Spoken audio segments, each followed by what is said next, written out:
All right, everyone. So good morning. Oh, Gina's arriving. Let's wait for Gina because she's doing the opening prayer. There you are. Okay, everyone. So good morning. Welcome to Bezerra Spiritual Healing Center. If you're coming here for the very first time, this is a non-denominational organization, but we study Spiritism and how we can use this amazing tool to understand who we are, where we are going. So we study a lot, and we are here today for us to discuss and also to receive blessings from the spirits on high. And before we go to the announcements, I would like to ask our dear sister Gina, to do our opening prayer, please. Okay, let us close our eyes. Let us connect to this beautiful planet our Lord has blessed us with. Let us lift our hearts and our minds and our soul to our divine Heavenly Father. Let us say good morning, Father. Thank you for this blessed opportunity to be here with our brothers and sisters. Thank you, Father. Thank you for this wonderful, wonderful day. We ask you, dear Father, to bless our hearts, to bless our minds, and bless our souls, to hear the lesson that you have for us to hear today. We ask that we understand this lesson and take this lesson into our hearts and minds to get what you want us to learn. May you bless us, Father. May you bless all of our brothers and sisters here and around the world. We ask you to bless this service as we open. So be it. Thanks, Gina. And so it is. Thank you so much, Gina. All right. So, as I mentioned to you, we are Bezerra Spiritual Healing Center, and you will see that the service is split into two parts. The first part, we will have someone speaking to us, and I will introduce our speaker in just a minute. And then the second part, we have a hands-on healing, which is nothing more than we all working together with the spirits on high for us to receive the blessings and the vibrations that will support us in our journey. And alongside with all of this, we also have plenty of opportunities for us to be together along the week. So here in the screen, you should be able to see, what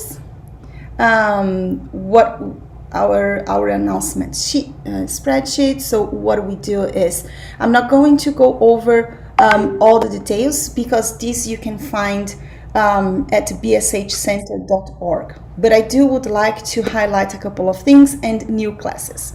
So first is our services on Monday. So on Monday, we have an internal service. This one is closed only for the workers, for the mediums at BSH, and we do healing services. So if you are in need, or if you have someone in your mind that you would like to bring for vibration, please let us know. Send us the name through the chat box at Zoom, or through WhatsApp, or however you want on our website, info@bshcenter.org. And we will add this person's name to our books, and we will do a special treatment for this person for either spiritual treatment or physical treatment. One thing that we always highly recommend is that you let the person know that he or she will be invited for this treatment. So then they can also tune in with the service and make sure that they are open to receive the service. So this is a beautiful tool. The other thing, we have fraternal counseling. So we know that there are a lot of things going on everywhere. And I know that this can bring to us a lot of emotional imbalance, or even our own life. So if you are in need to talk to someone, to understand, or even to pray together, we are here for you. We have fraternal counseling at least every Wednesday from 4 to 7 p.m. Pacific time. Everything is Pacific time. And you will be assigned to a medium that can talk to you in a private session. So please let us know, and we'll be happy to be with you. We also have daily prayers. So from Monday to Saturday, 6 p.m. Pacific time, we all get together for 15-20 minutes. It's a quick commitment, but this is when you will not only give your vibration but also receive. We know that it is in giving that we receive. This was said by Emmanuel, by so many others, by Jesus, by St. Francis of Assisi. So we invite you to come with us for us to pray for our brothers and sisters and for this beautiful planet that is in deep, deep need. So feel free to join us. And I just would like to highlight two new classes. One that just started 2 or 3 weeks ago, Psychology of Gratitude, is a book study on a book written by Joanna de Angelis through Divaldo Franco. Thursday, 6:30 p.m. to 7:30 p.m. An amazing book. Everybody's welcome to join us, and this one just started. And then starting in 2 weeks, we will have a new class on Wednesday. We just finished the Introduction to Spiritism, and now we will start the Inner Transformation. We know that Emmanuel tells us in the book Thought and Life, that it is detaching from our old habits that we are able to create new habits and awake to our spiritual, our divine senses.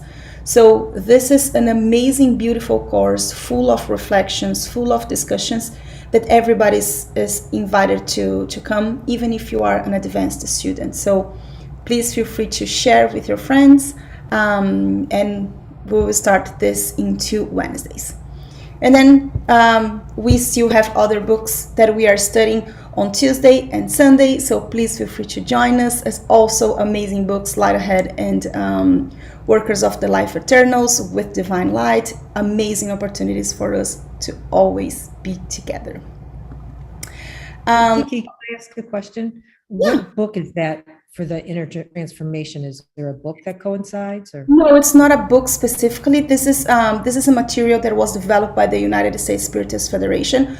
Although Jussara, which was the president, she wrote a book. So I believe that many informations that we will find in this study are also found in her book called Inner Transformation.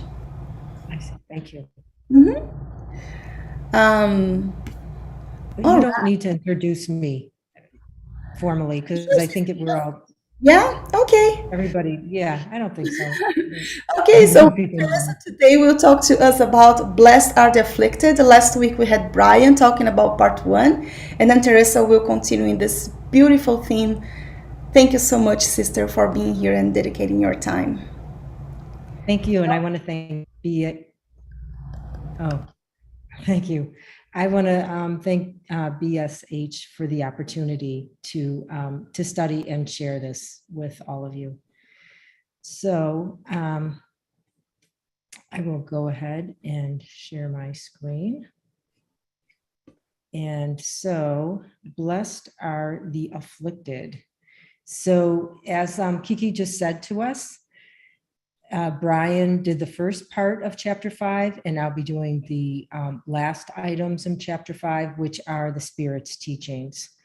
And as we all know, chapter 5 is the longest chapter in the Gospel. So when we talk about the Spirit's teachings in the Gospel according to Spiritism, in the introduction, hold on a minute. I have to, okay.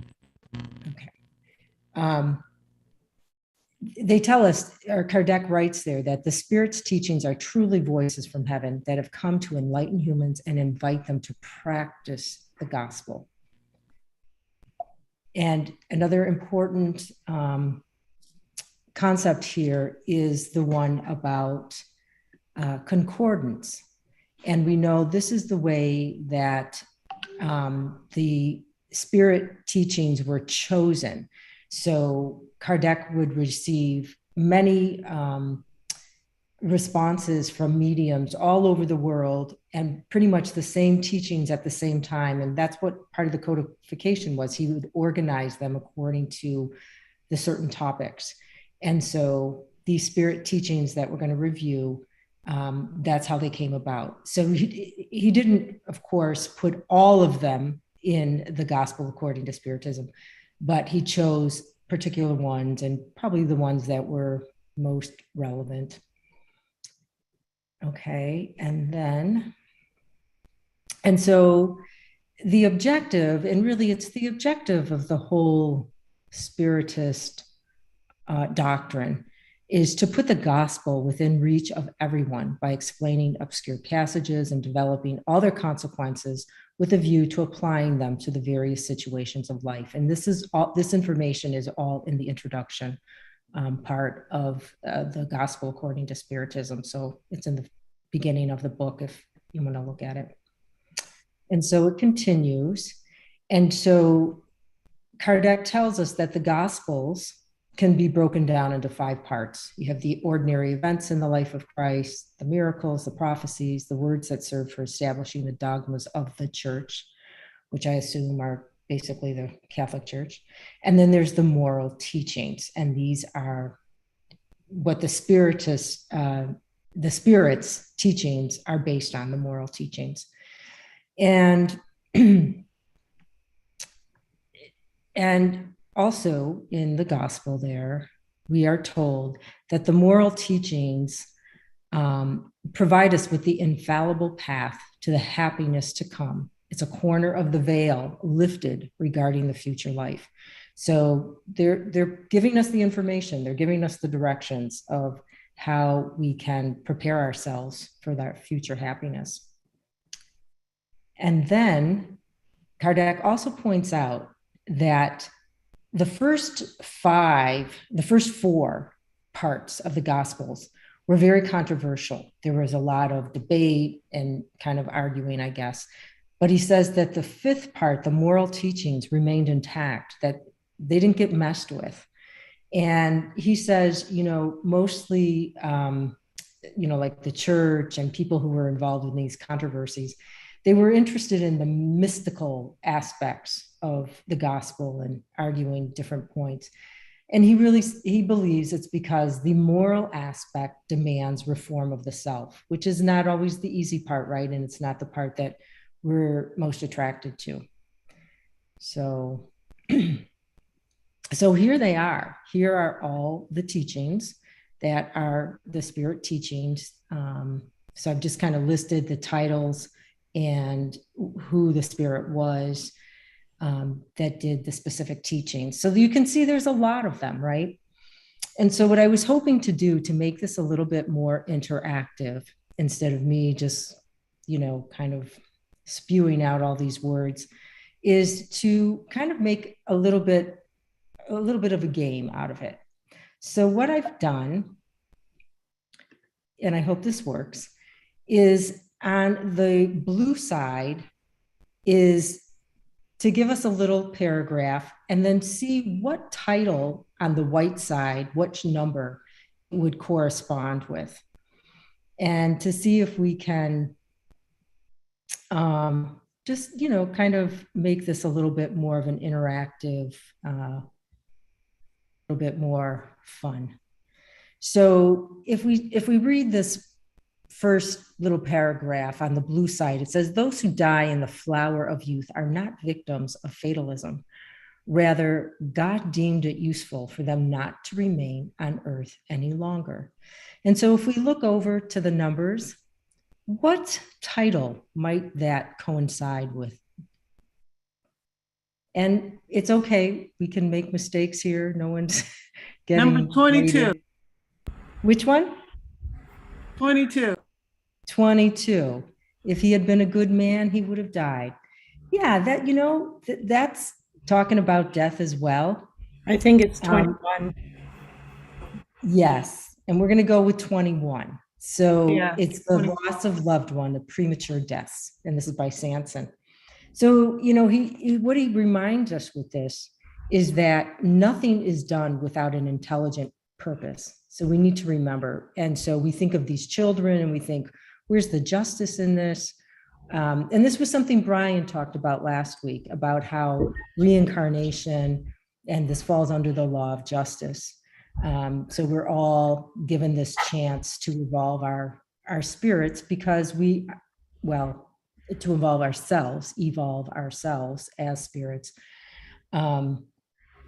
because we're all created simple and ignorant. And also, Sanson reminds us that premature death is frequently a great blessing that God grants to those who depart, preserving them from miseries. Now, there can be a whole other reasons as well, but I'm just giving you what this was in the Spirit's teachings. And he reminds us that the soul lives better when free from the body. So there's really no loss. And he, that idea of, if someone has completed their sentence, so to speak, why would we want them to remain in jail? Why would we want them to remain serving when they've completed their sentence, whatever. And he also reminds us here that when we are unreasonably sorrowful, it actually afflicts the departed loved one.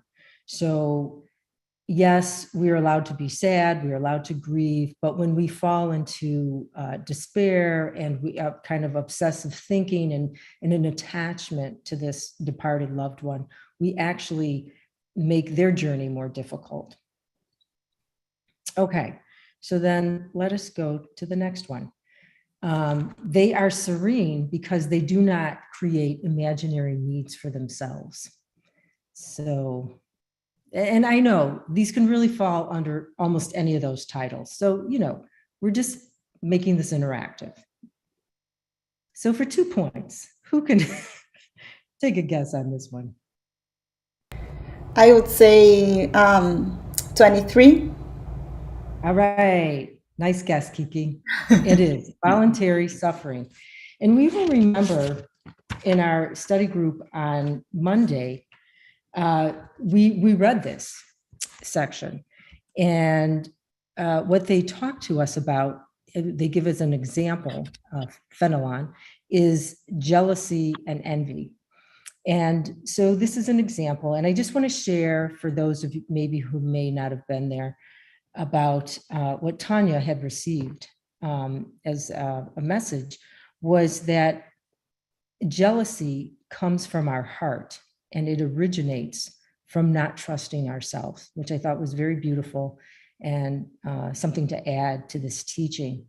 And so this is exactly correct. What Fenelon wants to, Fenelon wants to say to us is that we need to be careful that, yes, we have afflictions because here we are on this expiatory planet, but we need to not increase our suffering. And we can do this through being jealous, being resentful, holding on, being attached. We can also do this, as Brian talked about last week, with insanity and suicide. Those are other measures that we actually increase our suffering. Okay. And he says many times we even create suffering that we were supposed to avoid, like as part of our incarnatory plan. Maybe it was, I'm going to avoid being jealous this time. And then what do? Bingo. First thing, we're jealous. So, okay, so let's go to the next one. Blessed are those who have the opportunity to test their faith, firmness, perseverance, and submission to God's will. And again, I realize some of these really overlap, but we're doing pretty good so far. So anyone want to take a guess? Maybe 24, but it could be 18 too. I'll say 24. Right. I believe 18. Yeah, you got it. It's 18. To suffer well or badly. So we know that the title of the chapter is Blessed are the Afflicted, for they shall be consoled. They shall receive the kingdom of heaven. Here, Lacordaire reminds us, oh, wait a minute, but it's not for everybody who's afflicted, because we're all afflicted. So he reminds us that it is that those who suffer well. And what does it mean to suffer well? It means that we employ all of, this is all really anything with our reincarnation. So dealing with afflictions, navigating afflictions, it's all use of our will. But in addition, it is resignation, it's courage. He says we need to control the impulses of impatience, anger, and despair. And it's not just a matter of saying, oh, woe is me, God help me, take this pain away from me, but it's prayer backed with faith. So this we know to be a true faith based on reason. Brian also brought this up, that we need to turn it around instead of saying, oh, woe is me and all these horrible things happening to me, I'm suffering, is to turn it around and see our afflictions as blessing and a way of forwarding our evolution, progressing forward in our evolution, that we need to embrace the afflictions and see them as an opportunity. So this is exactly what this statement is doing. It's kind of turning it around. Instead of saying, blessed are the afflicted, it's saying, blessed are those who have the opportunity to test their faith, firmness, perseverance, and submission to God's will. So basically, Brian again last week mentioned to us, doing our best, kind of accepting life on life's terms and doing the best that we can. All right. So in order to determine what is really fortunate or unfortunate, one must be transported beyond this life. And come on, this is an easy one. Maybe 19 or 24? 19, I would say. No, stick with 24. That was a good answer. Okay, it's a true misfortune. And this is by the spirit Delphine. Okay. And so I think this is a woman, right? Delphine. So what she is trying to tell us here is that when we consider misfortune, we really need to think about the effect of something, the consequence of something. So she encourages us to look outside of the corporeal life.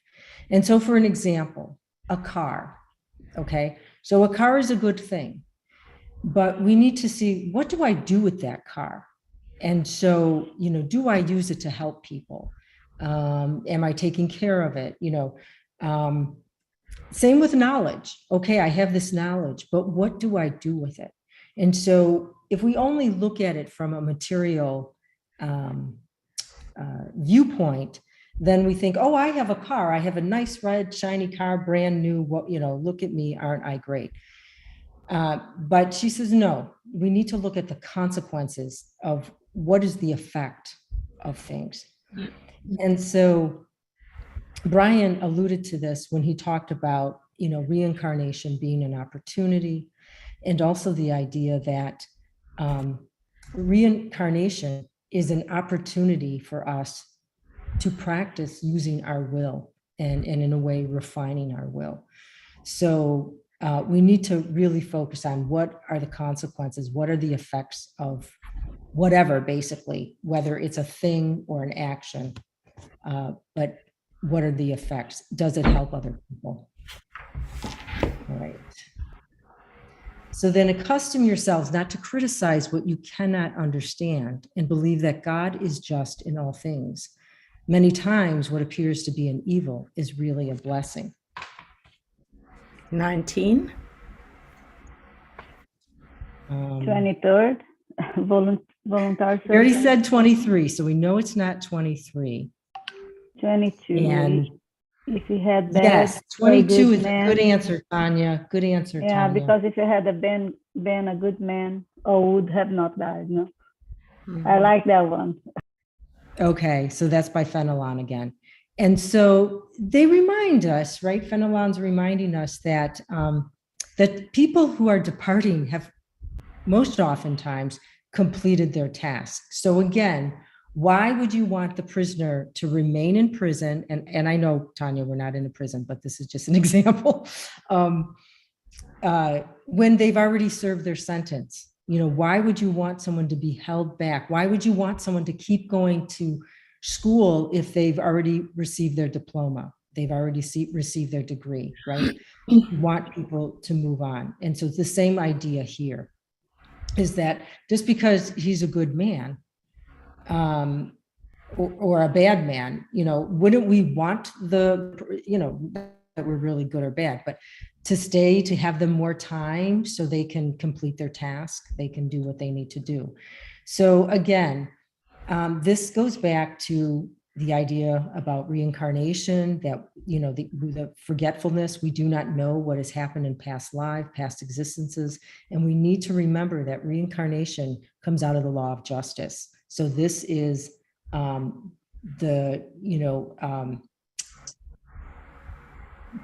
God, supreme being, first cause of all things, in God's justice, providing justice to all. Okay, all have their share of work and misery, their lot of suffering and disappointment.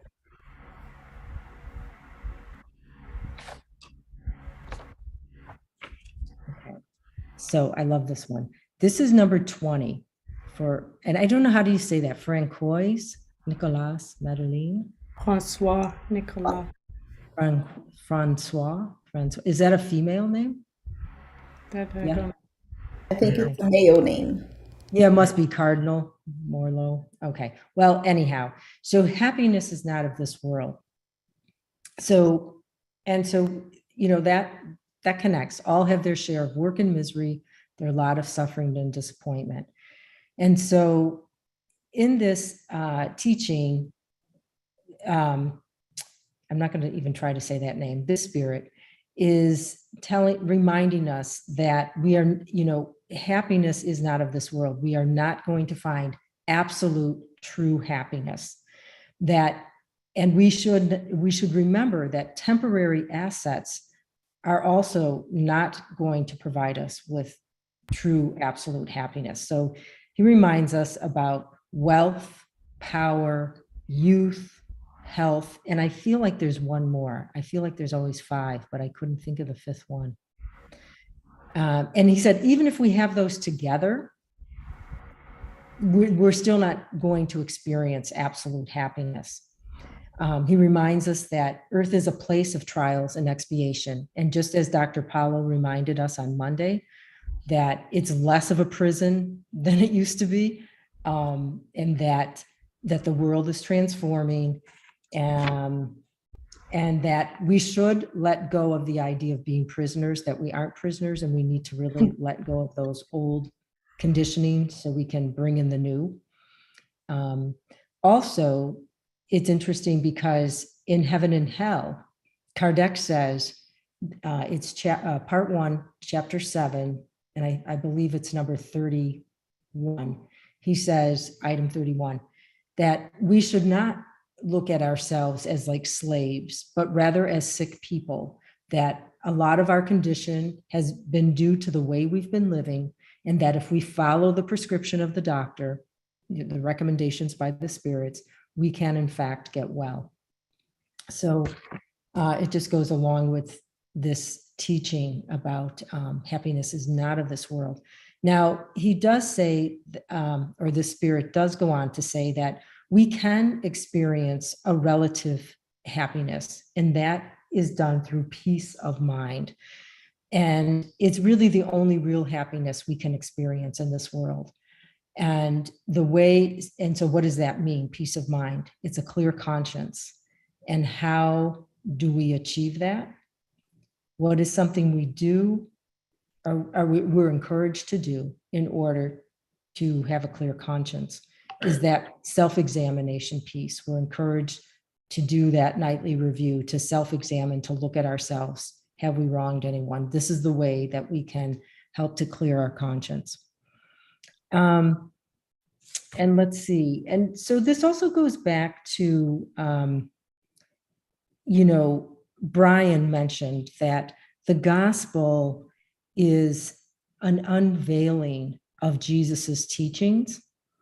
And in this spirit's recommendations to us, He says, as spiritists, it is our duty to spread Spiritism so that we can assist others in their regeneration.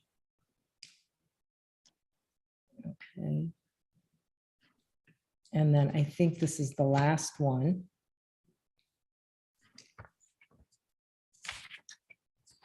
And so this is only the first part, guys. So don't be worried, we have more to do.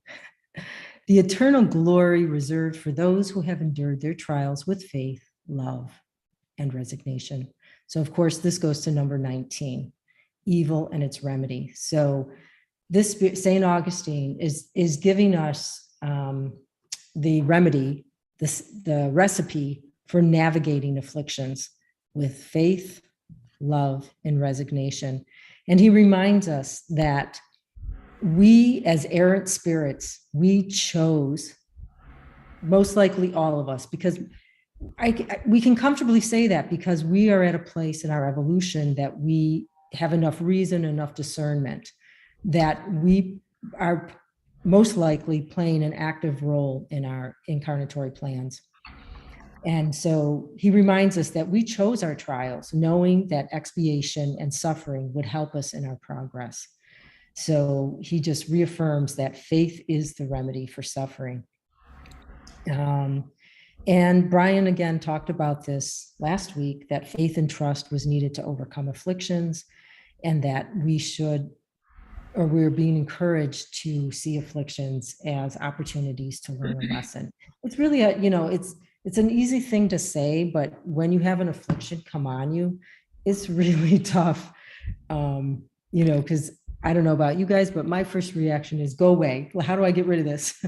Instead of taking that time to say, and I always marvel when we read about this in the books, when they're like, now why would I have had this put in my life? But that is really the thing to do, is to contemplate, why is this in my life? What is this to teach me? Okay, so this was only the first part of the Spirit's teachings. I know you're all excited, and so we have another part. So these were only the first 6. There's 13 Spirit teachings in chapter 5, which is huge. Okay, so here's the correct answers. Now they're side by side, just so you can see. So 18, to suffer well or badly, is directly across. Blessed are those who have the opportunity to test. So it's that whole idea about turning it around. I'm not going to go through all of these again, but just so you can see the answers right across from each other. I think it kind of just makes it clear. Okay, so here we are on the next one. So here are the second round of Spirit teachings. So the first one is, all of you are on the earth for expiation, but all of you, without exception, must employ all your efforts to mitigate your neighbor's expiation according to the law of love and charity. What's 27? Very good, sunshine. That 4 was points. Should we put an end to our neighbor's trials? Exactly so. And so we can see from this Spirit, he's saying yes. And he says, because as we mutually help each other, we become more patient, and it helps us in our own resignation. He reminds us that we are on earth of expiation. It's transforming, but it's still a planet of expiation at the moment. And everything that has happened to us is a consequence of previous existence. So it's a debt we owe. And he again reminds us that we can try to mitigate our trials, and we should try to mitigate the trials of others. We should always be offering help or consolation. It's not our job to judge or decide why people have afflictions, but rather what can we do to help? And then we should remember that insanity and suicide are things that can actually make our afflictions worse. And he says we should avoid this. We should try to help where we can, ourselves and other people, and we should also try not to make things worse for people. So, and he reminds us that a spiritist life is an act of love and devotion. So as spiritists, this is our duty to be helpful, and for all of us. And I think Brian said this last week, but the idea that for our own renewal, we have to help each other, and especially those we have offended. And we see this time and time again in the Andre Louise books, as they're on these missions, and these spirits are actually looking for these other spirits that they know they've wronged in a previous lifetime, because they tell us, they teach us that for their own renewal, they have to help the brothers and sisters that are in worse off shape, or that they've offended, they've caused problems in the past. And I would like to share the story of Jesus in the home, but I can't remember it, because there's a good story in relation to this. If you want to share it, Sunshine, you're welcome to. I don't know which one that is right now. Well, it's the one, remember, where the guy is working on his ascension, and he's, taking care of himself, and he's passing everybody up. And then he ends up having to go backwards to wear that sackcloth, to experience all these trials and tribulations that other people are experiencing. So that idea that, this can't be a selfish ascension or evolving, that we need to help each other, that that's a part of it. Anyway, I don't know what chapter it is, but there is a story in there. Okay. So premeditated intent in seeking death by exposing oneself to danger, even if to render service, annuls the merit of the act. Now, that may sound a little confusing. And so 29 and 30, huh? That's correct. That's correct. And this happens in two ways. So the first way that we see St. Louis helping us to understand this is he's telling us that any time, so it's really based on selfishness or selflessness.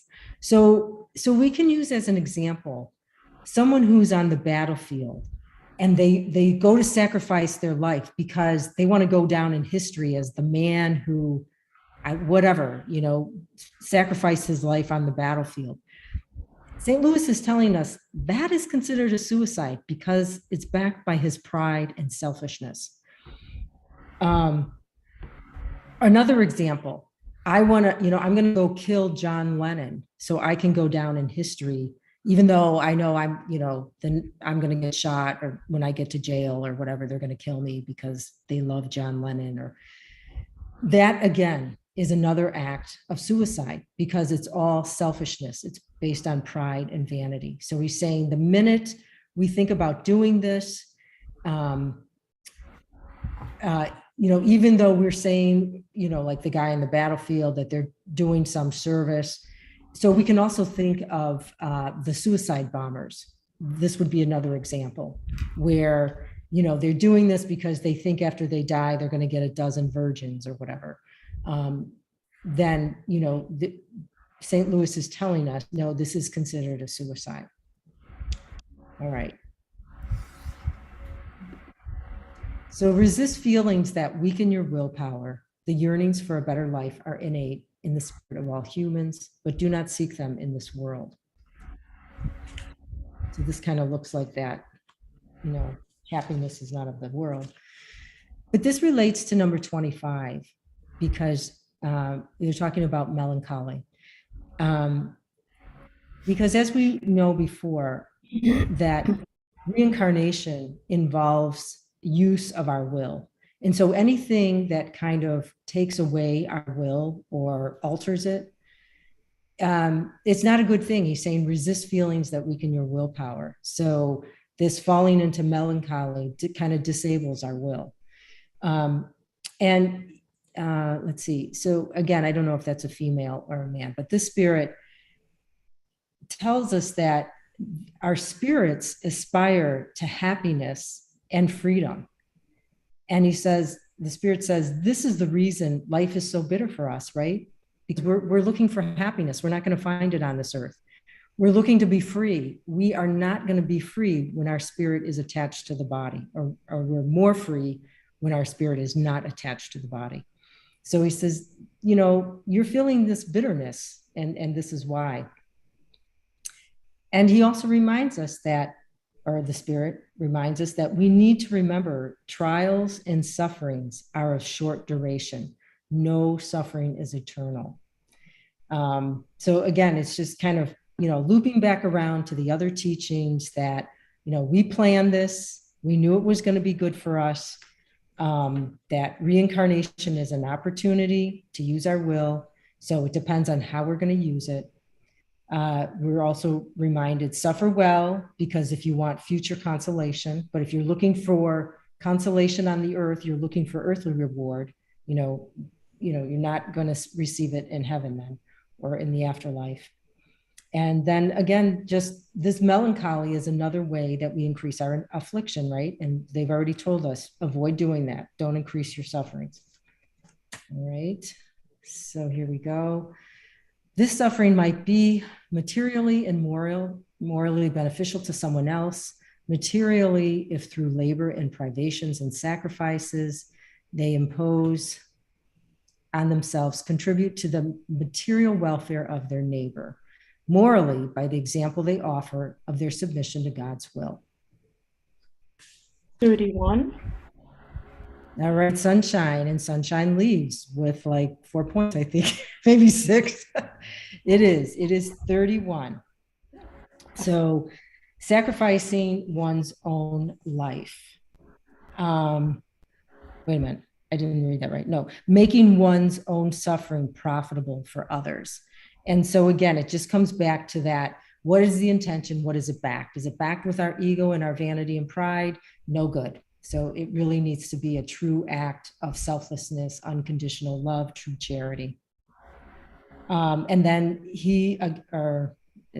St. Louis reminds us that as the Spirit is faith, that it's really, again, our duty to help others, to resign, to help them in their resignation, and save them from despair and future disaster, which sometimes we add to people's disaster, right? So he's reminding us not to do that. Okay. And then mitigate final suffering as much as you can, but guard against shortening a life, even for only a minute. For that minute might save many tears in the future. 28. Okay. I know you guys know these, and we should also say sunshine did the Spirit teachings of the gospel last year, right? You read through all of them. A million times everywhere. Yeah, there you go. So 28 is correct. Is it permissible to shorten the life of a patient who is suffering with no hope of a cure? And St. Louis is telling us, no, it is not, because we do not know for certainty when it is someone's final hour, minute. We've gotten better. We kind of know when the nails turn blue and they become sunken, very pale, they sleep a lot. We're getting, we can estimate about when, but it's still not our duty. That's God's job. And we do not know, right? We don't know someone's incarnatory plan or when that moment of repentance, remorse is going to set in. And so I think at best, we should remember the law is thou shalt not kill. So even though we don't understand that law in its entirety, because does that mean do we not kill ants? Do we not kill ticks? But that is the overriding law, right? We're beginning to know that it's probably not a good idea to eat the flesh of our brothers and sisters, but we're not really there entirely yet. So, and I mean animals, I don't mean literally other people. Okay, so we're getting there, guys. So from the moment in which there is no intent to seek death, there is no suicide, but devotion and self-denial despite the certainty of dying. And so this goes back to that St. Louis, number 29 and number 30. And so here he's giving us the alternative. So the first one, when he talked about, is when we do this backed with pride and selfishness for our own benefit to kind of boost our ego or whatever, that's considered suicide. But there is another time when it's true selflessness, it's true sacrifice. And even though we know we're going to die, we're doing it for the other person. And that is, and we can give an example, somebody who's drowning, especially a child, you're just thinking to save this child, not necessarily to save yourself or that you're going to get a gold medal. Or someone who runs back into a burning house to save a pet or another person. This is an example. So they're not thinking about the reward. They're just thinking of helping, of truly helping. And in this case, we can see this as true selflessness and devotion, because there's no backing of pride or for our vanity. Okay, so here we are, last one, hang in there. So mortify your spirit and not your flesh, whip your pride, receive humiliation without complaint, flog your selflessness, and harden yourselves against the pain of insult and slander. And so the last one is 26. And so the voluntary trials, true sackcloth. And I thought about this and I thought, oh, geez, do we really do this still today? Because, back in the day when I think even St. Francis wore a sackcloth, where they would really try to make themselves suffer and self-flagellate. And he's telling us, and this is a guardian angel, so we don't know if this is female or male, but the Spirit's telling us this is not important to do this, to do this to the body. And in fact, it is breaking a law of God if we misuse our body. But we do still do this today. And I was thinking, maybe you have other examples, but I was thinking people who over exercise and who want to be ultra fit, and mostly to feed the ego. And I thought, this is really still along that same mind thought of, it's feeding the ego, it's feeding the pride, it's feeding the vanity. And also obsessive compulsive thinking, and out of that, emotions. Yeah. Grab our body, Yes. eventually destroy it. Right, exactly, which is breaking a law of God. So, and also in addition to this, another way to look at this is people who live in isolation, that monk living up on the mountain. The Spirit here tells us this is because, they're avoiding afflictions. They're not dealing with problems of the world. And he says there's no courage in their trial. So there's no practice of courage. So this is also a form of that kind of, kind of beating up in the wrong way, or avoiding dealing with your earthly afflictions, with our trials.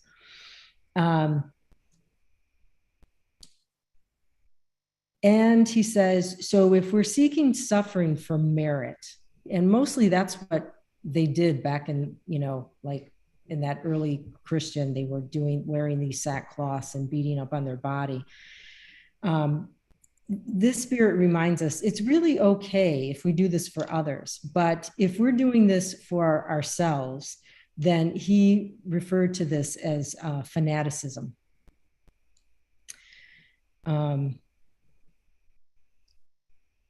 And this Spirit reminds us that merit is bearing without complaint. So, accepting our afflictions, doing the best we can without complaining or blaming. And he says also to avoid becoming desperate or giving into indifference, because he said that leads to idleness and laziness. And we should remember that trials, they're there to stimulate us to learn, to want to overcome them. So we gather knowledge, we gather experience, we change ourselves. And so here again is the answers directly across from the titles, just to see that. All right, so we're finished with that. So you can see there's a lot of lessons. But what I was thinking, because I was looking at them and I thought, if we really kind of break these down, there's some key points that I think the spirits are making that we can kind of consider a take-home message. And one is that nothing is done without an intelligent purpose, except that we don't understand. We don't have complete knowledge. So we have that forgetfulness. So that's kind of a good starting place. And that as errant spirits, we actually chose these trials to remember that, like, what was this contract I made, you know? And to remember that without the body, we have a better understanding of how it helps with us, with our evolution. So when we're in the spiritual realm. And that we should remember we are still on a planet of expiation for our trials, and that everything that has happened to us is a consequence of previous existence. So no need for naming and blaming and complaining. And that afflictions are opportunities to teach us, to provide us with experience. They help us give us a practice of using our will so we can refine our will. And it helps us to evolve our spirit, to evolve as spirits.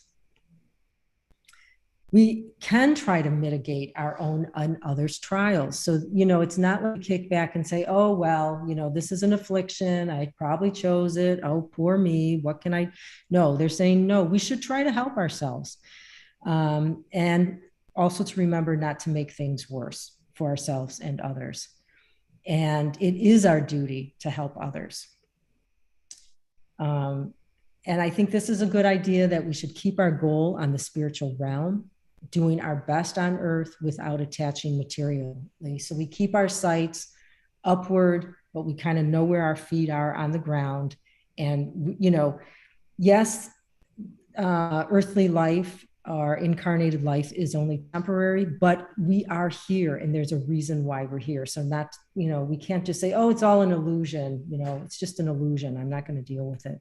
We're here for a reason. And then navigate afflictions with faithful prayer, trust, resignation, patience, calm, and true charity. That this is the way to navigate afflictions and sufferings, not complaining, not blaming, not poor me, not getting more sick, getting codependent, enabling,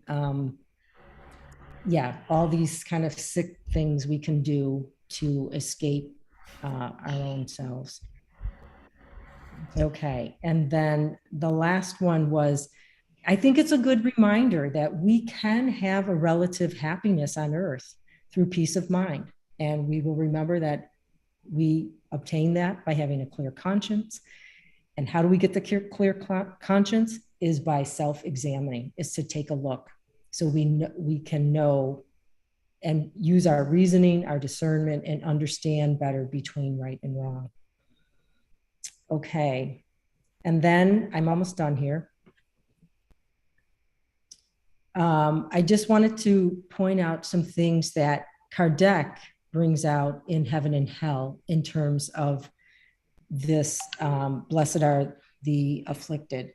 And he actually gives us his own interpretation, which is, Kardec says, in other words, this is what he explains what Jesus meant. He says, those who suffer much on the earth have much to expiate, and those who enjoy apparent happiness in spite of their vices and uselessness will pay dearly for it in a later existence. So, you know, it's not for us to judge when we see people who have maybe more material than us. What we can kind of observe, though, is what are they doing with it? Because he's clear to say here, in spite of their vices and uselessness. So those people that appear more happy than us, or materially, or even spiritually, we can speculate. And what is it that we observe? Because we were told we will know the tree by its fruits, right? So is it good or not? All right. He goes on to say, avoiding the consequences of a wrong. We do this by freeing ourselves of it in the present life, repairing it so there's no wrong to be more painfully repaired later. And I actually believe this is what Jesus was getting at when he said, if you're going to the altar to give your sacrifice and you have something against your brother, put down the sacrifice, go repair, and then do the sacrifice. Because and I think it's so beautiful. Jesus doesn't say because you need to please God or you gotta, make this other brother happy, or no, he says, you know why? He says, because you won't get out of here. He's literally telling us you won't get off this planet unless you do it. So I really think that this was what Jesus was getting at, is that, and Kardec is sharing with us, because if we don't, I think it's the next one. He says, the longer we postpone a reparation, the more painful its consequences in the future. And I'm telling you, I took this word for word. He didn't say maybe or possibly. He said exactly this, that the more painful its consequences in the future. The idea that if we know we should be dealing with something, now is the best setup, because it may not be such a great setup next time. All right. So, our incarnatory plan is geared toward assisting us to achieve what we need to achieve. So our situation in the spirit realm is based on how we prepared ourselves during corporeal life. So I feel like this is great, because it's that two sides of the one coin. On the one side, it's, we're going to face in life the level of our spirit, but actually, as we go back to the spirit realm, it's what we've done in our corporeal life of the level that we find ourselves there. So it's really, it's two hands washing each other, so to speak. And then afflictions are temporary, and they're lower ranking to repentance and reparation, which depend on human free will. So basically how we use our free will. So I think this is a good point to bring out, that the afflictions, they're temporary, and also they're lower ranking. So we can repent and we can repair, which is more important, don't let the obstacles hold us back, because all we need to do is find that remorse, that repentance, that understanding of what we did wrong, and we can really free ourselves. And if we do not profit from our trials, so if we don't use our will well and make the best of our afflictions, we will have to begin again. And each time in more dolorous conditions. And again, this is word for word. He doesn't say possibly, he says in each time more dolorous conditions. So, we're giving the heads up, right? And then I think in closing, we should just not be afraid to start over again, because this time we are not starting from scratch. We are starting from experience, because this is what our afflictions give us. They give us experience, as well as teaching us, as well as expiating, as well as progressing. They just give us plain old experience as well. So we understand what it means, to be impatient, because then we know about patience. Anyway, and that we can see this little newbie here. She is not afraid. So she is starting with experience. All right, so I will end, and thank you all very much. It was beautiful, Teresa. And beautiful that you just ended with your granddaughter, I believe. Sister, as you were saying, a lot of things came into my mind, and I kept taking notes, because, to your point, we are all suffering here, right? And it is our duty to understand how can we best get the lessons out of that. But one thing that also came into my mind is that most of us here, we've been studying this for a long time. So I think it's easier, and I'm doing air quotes here, it's easier for us to understand our afflictions with more acceptance, because we've been working on our inner transformation. But I also think that it's important that we be empathetic with those who are not in that journey yet. People that are still struggling with the acceptance, people that are going through trials that are, sexual abuse. Like, how do you accept something like that? And it's really hard. And I think that it is also important that we understand that whenever we are talking to those people, sharing those learnings that we are getting here, it's not only about getting there and say, yay, hey, you have to accept and understand this lesson. We have to embrace them and somehow give them the courage to move forward, because also, to your point, it is important that we understand how we can overcome our own trials. And if this is an individual journey, while this is an individual journey, it is also our duty to respect people wherever they are and help them to overcome. So I think that's something that was always coming to my mind is, don't forget to be compassionate when always sharing these learnings.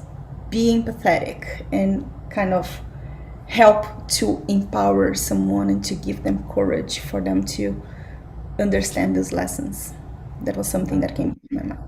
Yes, thank you. And I'm sorry, I didn't emphasize enough, but several times I did mention how the spirits kept pointing out, especially us as spiritists, it is our duty to help others to understand resignation and calmness. But you're right, it's easier said than done, and your example is perfect. Someone who has sexual abuse or someone who's murdered another family, these are not easy, very sensitive, challenging ways to approach, and everything's pretty individual. There's no one fixed, one certain way to approach all of it. But thank you for emphasizing that. Teresa, to just Yes, add to Charles. what I just said about it's our duty to teach spiritism. Reminds me of Gandhi, who says that be the change that you want to see in the world. So the idea is that continue to work with ourselves. That is a contribution to help others and to continue to make that teaching. So I think it's like I said, the 2 coins analogy that you made. We got to help ourselves, and that's how we can best help others. And I appreciate your presentation. It was really unique style. I appreciate the classroom environment type. That was really good. And I felt like I'm being tested. And of course, Sunshine beat us all. She's the goodest student. She cheated. Yes, well, that's right. I just wanted to let her know that as a spiritist, and since it's a spiritism we're studying, you won nothing, and you're absolutely happy about it because you wanted to do the service. So this is great. Thank you, Charles. And I just wanted to say sorry to people who put answers in the chat. I wasn't able to look at the chat at the same time, so I'm sorry I didn't see your answer. So thank you for participating. Yeah, I really liked your format as well, Teresa, because it kept us engaged, thinking about the chapter ourselves instead of just being passively present to your words. We were engaged and looked at the chapter from a different perspective, and I love that. And that brings the message deeper into our hearts and minds for us to practice. So, and of course, chapter 5 is my most favorite. So it's like, how many times have we gone over it, right? And every time we are in a crisis, pulling it out again and reading it and feeling it and practicing it. So beautiful. I love it. And particularly the Spirit's teachings I love of chapter 5. Yes. Thank you so much, Teresa. Yeah, and thank you for reminding us about feeling it. That's something I forget to emphasize, and you're very good about emphasizing that. So thank you for saying that. So Brian, I hope you were going to say something because you look like you're delivering it from the spiritual realm in the purple light. Thank you so much for your presentation and pouring last week into this week, and how you went about it. I mean, several of us have already mentioned that it was a classroom type of environment, and we were engaged the way you presented it, and you made us think about the connection on the right side versus the left side.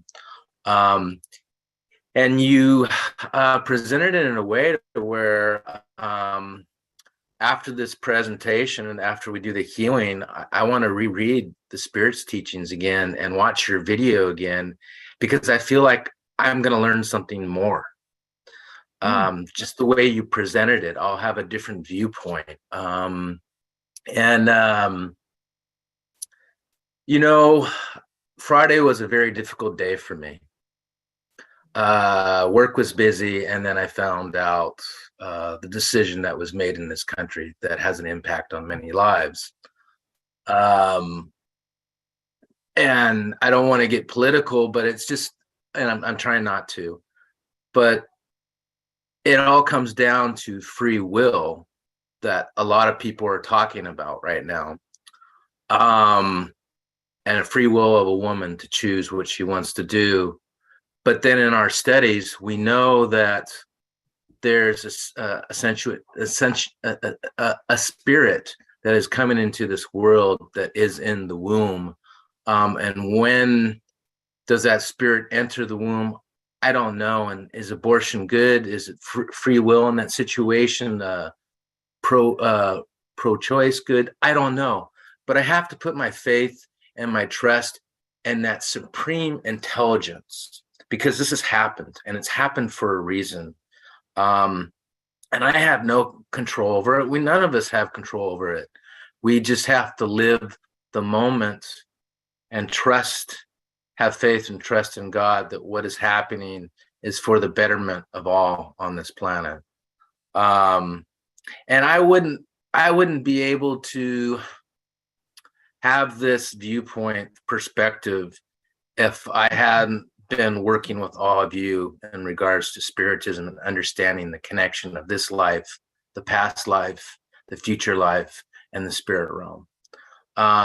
Thanks again for today's presentation. Greatly appreciate it, and I really do look forward to reading the chapter again and watching your presentation. Thank you. Thank you so much, Brian. And thank you so much. Take a look at the chat. Kiki put in a statement, which I think is really beautiful. Thank you for putting that in, Kiki. Interesting is going back to Brian and putting together the presentation that you did very well. Thanks so much for that. But, you know, as a spiritist, as a Christian, we follow the laws, and the God's laws, the commandments, the obedience to them, it is no kill. So as a spiritist, we know that when Teresa was speaking, I'm cooking, just listening and cooking. So I was thinking about the missionaries of the life of André Luiz, and think about Anastasio, or forgotten his name right now, when the preparation for his reincarnation. So all the trials, what André Luiz brought together, most of his books coming to the chapter 5. If you see the books of André Luiz, and I think he took this chapter 5 and wrote a book about the consequences, and taking the examples of the chapter 5, all the trials, the suicide, and he always brings the examples in his books. So I was thinking about the whole teaching, like you said right there, the whole teachings of Jesus is really, really teaching us to get out of this world of atonement and sufferment. Now this is cool, like you said. Let we not repeat the classes. Let we move on. No, we don't know when we are graduating. You're putting very well on reminding us about let we move on. And as consciously spiritual being reincarnate, I would not say we must, but we must use our divine intelligence within us to move on, to move forward. And the law of God is love. It's a love God above all, and be obedient to the commandment of love. Because if you see the commandment of love, if we seek the commandment of love, the world will be better. The world within us and the outer world outside us will be better for everyone. So I wrote in my Facebook when all this trial starts about the rule and verse wide, and I said, as a Christian, we seek the law of no kill. As a spiritist, we know the spirit is coming, preparing a life to come into the room, to materialize its energy, to do the great school on earth. So it's like a child who is 6 years old, need to go to school, and that is no bus, that is not a horse. We're talking about all different countries and conditions. That is not a bicycle for that child to go to school. But what happened there? Someone will come to that child and teach that child. That child will be not stopped to go to school. And when the spirit cannot be stopped to evolve. And we had no rights of that. But again, our brother said, and how about the free will? It is not a rule of God. It is not a commandment to love and accept your neighbor as they are, with their defects and qualities, or their condition of understanding the law, because we cannot impose the law. Jesus does not impose the law on us. He taught us. He was an example to us. And so there's two ways of seeing this. Respecting others' decisions, because it's the free will. God gave us a free will to all of us. And for those, like you have the consequences, the trials, the lessons, whatever you do, like the evil and the good. So this chapter is perfect. If we read, study again, like everybody's saying, go back there and studying again, will be that the rule of life is practically in chapter 5. I appreciate your teachings, and what's beautiful. Thanks so much. Thanks, Tanya. So please, everybody, take a look at the chat. There was a lot of good things posted in there. Before you sign off, you might want to copy and paste. Thank you. Thank you again. And I think we're over time. So. Thank you so much, sister. Thank you, everyone who contributed. We are a little bit over time, but it's great because it's great discussion always, right? Let's take 2 minutes break, and then we come back for the healing passes. Thank you. Teresa, thank you so much, dear sister. That was beautiful. Thank you. Like I always say, the one who has to present needs it the most. So exactly. thank you. We learn a lot. That's true.